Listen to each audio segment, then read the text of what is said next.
Ky është një zhvillim, do të thoja, i një rëndësie historike për Republikën e Kosovës. Në radhë të parë, për shkak se kjo është një organizatë ndërkombëtare, pra është antarësim i Republikës së Kosovës në një organizatë ndërkombëtare dhe atë si një ndër anëtarët themeluese të kësaj organizate. Në radhë të dytë, për shkak se kjo organizatë themelohet nga Shtetet e Bashkuara të Amerikës, aleati ynë strategjik. Dhe në radhë të tretë, për shkak se SBA-t ka përzgjedhur pikërisht Kosovën në mesin e disa shteteve që janë anëtare themeluese, duke pasur parasysh përvojën e Kosovës në në ndërtim të paqes, në ndërtim të aleancave, përvojë kjo që do të mund të ndihmojë në ndërtimin e paqes edhe në vende të tjera të botës. Dua poashtë ta përmend faktin që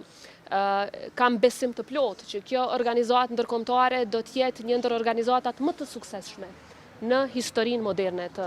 botës. Në radhë të parë, për shkak të leadershipit të guximshëm dhe vizionit të presidentit Trump dhe të Shteteve të Bashkuara të Amerikës, dhe në radhë të dytë, për shkak se bazohet në vlerat më fundamentale të njerëzimit, pra në rëndësinë e paqes, për të arritur gjithçka tjetër, sepse pa paqe, gjithçka tjetër është e pamundur për shtetet, për kombet dhe për popujt. Prandaj, me krenari të madhe, kam pranuar këtë ftesë personale të presidentit Trump, e falenderoj për vlerësimin, për besimin dhe për gatishmërinë e tij, siç e thekson edhe ai në letër, që të punoj edhe për një kohë shumë të gjatë në drejtim të realizimit të këtij misioni për paqe dhe siguri në botë, dhe ne si Republikë e Kosovës, sado që jemi shtet i vogël, mendoj që mund të kemi kontribut të madh në realizimin e këtyre synimeve, dhe jam duke punuar shumë afër me shtëpinë e bardhë në mënyrë që kontributi ynë të jetë konkret, të jetë specifik dhe të jetë domethënës. Por edhe në dokumentacionin përcjellës nuk përmendet çështja e ndonjë pagese, i lihet shteteve që këtë gjë ta bëjnë në mënyrë vullnetare.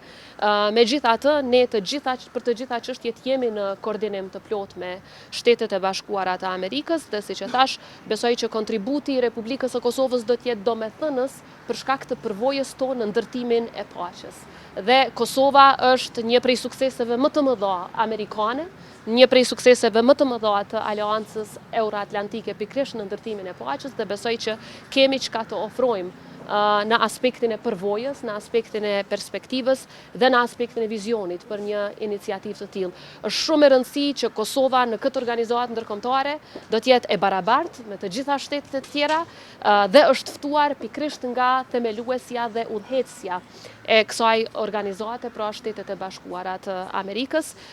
Pra është një e arritur e jashtëzakonshme në kontekst të fuqizimit të subjektivitetit tonë ndërkombëtar dhe të fuqizimit të aleancës sonë me Shtetet e Bashkuara të Amerikës.